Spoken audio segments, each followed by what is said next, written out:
Bismillahirrohmanirrohim. Assalamualaikum warahmatullahi wabarakatuh.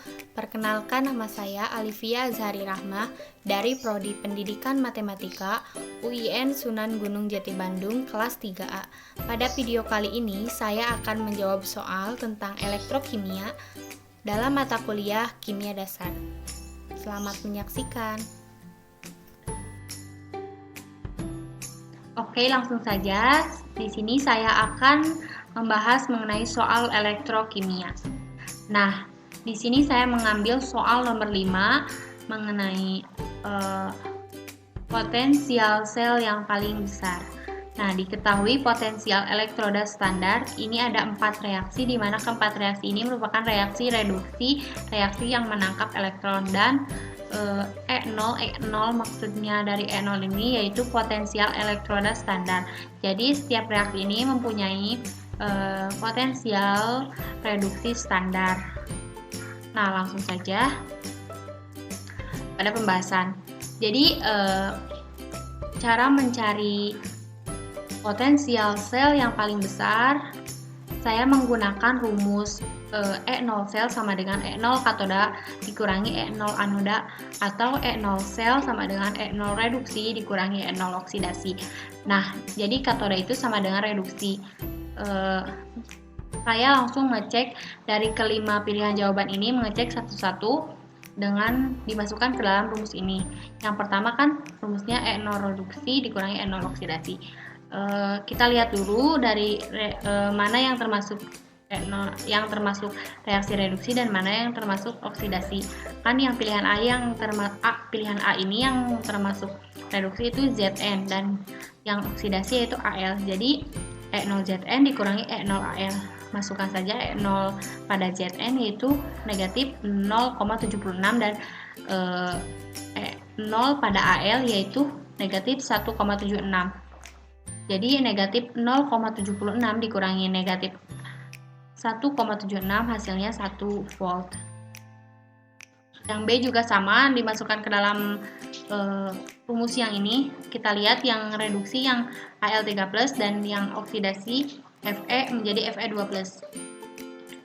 E0 pada Al yaitu negatif 1,76 dikurangi E0 pada Fe yaitu negatif 0,44. Nah, kemudian yang C juga sama, yang mengalami reduksi yaitu Cu, yang mengalami oksidasi yaitu Zn. Jadi E0 pada Cu yaitu plus 0,34 dikurangi E0 pada Zn yaitu negatif 0,76 hasilnya 1,1 volt. Kemudian yang D juga sama, yang mengalami reduksi yaitu Cu, yang mengalami oksidasi Al. Jadi E0 pada Cu yaitu plus 0,34 dikurangi negatif 1,76 yaitu hasilnya plus 2,1 volt. Dan yang E, karena ini reaksinya mengalami reduksi kedua-duanya, yang sebelah kanan juga reduksi, yang sebelah kiri juga reduksi. Nah, jadi karena kedua-duanya reaksi reduksi, jadi di sini saya ditambahkan saja E0 pada Al ditambah E0 pada Cu. Jadi negatif 1,76 ditambah plus 0,34 hasilnya negatif 1,42 volt. Nah, jadi E0 sel atau potensial sel yang paling besar adalah pada jawaban yang D. Al menjadi Al3+, Cu2+ menjadi Cu. Nah, E0 yang paling besarnya yaitu plus 2,1 volt. Kemudian rumus cepat. Di sini saya menggunakan, atau bisa juga dengan menggunakan rumus cepat atau rumus yang efektif. Jadi tidak usah dicek satu-satu, yang ini A, B, C, D, E. Tidak usah dicek satu-satu itu. Jadi caranya dengan cara mencari E0 sel paling besar yaitu dengan cara melihat E0 reduksi, yaitu E0 reduksinya, lihat saja E0 reduksi yang paling besar. Nah, yang paling besar tuh yang mana? Yang paling besar berarti yang positif, jadi E0-nya yang positif. Karena positifnya di 1, jadi kita mengambil Cu2+ menjadi Cu. Berarti E0 reduksinya E0 pada Cu. Kemudian E0 oksidasi. Nah, untuk E0 oksidasinya kita mengambil E0 yang paling kecil. Nah, yang paling kecil berarti yang negatif, berarti negatif 1,76 volt. Nah, jadi yang paling besar yaitu Cu, yang paling kecil yaitu Al. Jadi plus 0,34 dikurangi negatif 1,76 hasilnya 2,1 volt. Nah, hasilnya akurat, mau cara yang seperti ini juga sama, yang seperti ini juga sama. Nah, jadi hasilnya itu yang D. Oke, langsung saja yang kedua. Di sini saya mengambil soal nomor 9 mengenai elektrolisis pada hukum Faraday pertama. Soalnya yaitu arus listrik 10 ampere dialirkan ke dalam larutan AgNO3 selama 965 detik. Massa perak yang dihasilkan pada katoda adalah, jadi yang ditanyakan massa perak pada yang dihasilkan pada katoda, di mana atom relatif pada Ag 108,1 dan ketetapan Faraday-nya yaitu 96.500 Celcius per mol. Nah, kan dianalisis dulu yang diketahuinya apa dulu. Nah, kan ini arus listrik 10 ampere berarti I sama dengan 10 ampere. Kemudian waktu. Kenapa waktu? Karena ini dialirkan ke dalam larutan AgNO3 selama 965 detik. Berarti itu waktu. Waktunya 965 detik. Nah, kemudian atom relatif kan di sini diketahui. Atom relatif pada Ag 108,1 dan konstanta Faraday-nya 96.500 Celcius per mol. Nah, yang ditanyakannya massa perak atau massa Ag yang dihasilkan pada katoda. Jawab. Nah, dilakukan elektrolisis larutan AgNO3 untuk menghasilkan massa di katoda.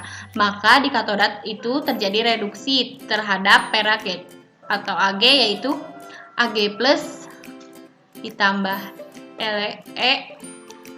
elektron, 1 elektron menjadi Ag, sehingga diketahui bilox pada Ag plus 1. Kenapa plus 1? Karena ini 1.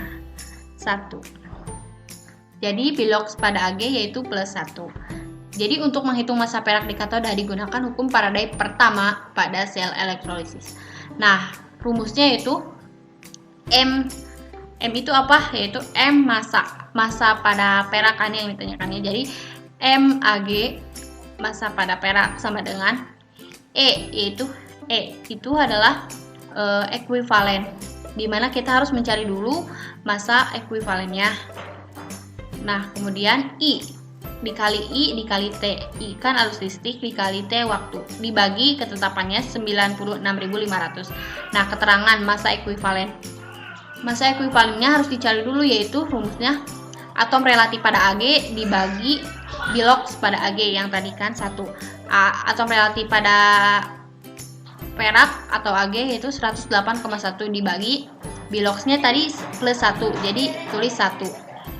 108,1 dibagi 1 sama dengan 108,1. Nah, kemudian langsung saja substitusikan pada rumus ini. Jadi massa pada perak sama dengan ekuivalennya berapa? Massa ekuivalennya 108,1. Substitusi E-nya 100,8,1. Kemudian arus listriknya kan 10 ampere. Substitusi berarti kali 10 terus dikali T-nya waktu 965 detik. Dikali 965 detik dibagi tadi konstanta Faraday-nya 96.500. Nah, jadi 108 dikali 10 dikali 965 sama dengan 1.430.165 dibagi 96.500 hasilnya 10,81 atau dibulatkan menjadi 10,8 gram. Kenapa dibulatkan? Karena dalam pilihannya tidak ada 10,81. Jadi di sini saya membulatkan 10,81 menjadi 10,8 gram. Jadi hasilnya yang C. Jadi massa perak yang dihasilkan pada katoda adalah 10,8 gram. Hasilnya jawabannya yang C. Nah, itu saja yang dapat saya sampaikan. Mohon maaf bila terdapat banyak kesalahan dan penyampaian yang kurang jelas. Mohon dimaafkan. Terima kasih. Wassalamualaikum warahmatullahi wabarakatuh.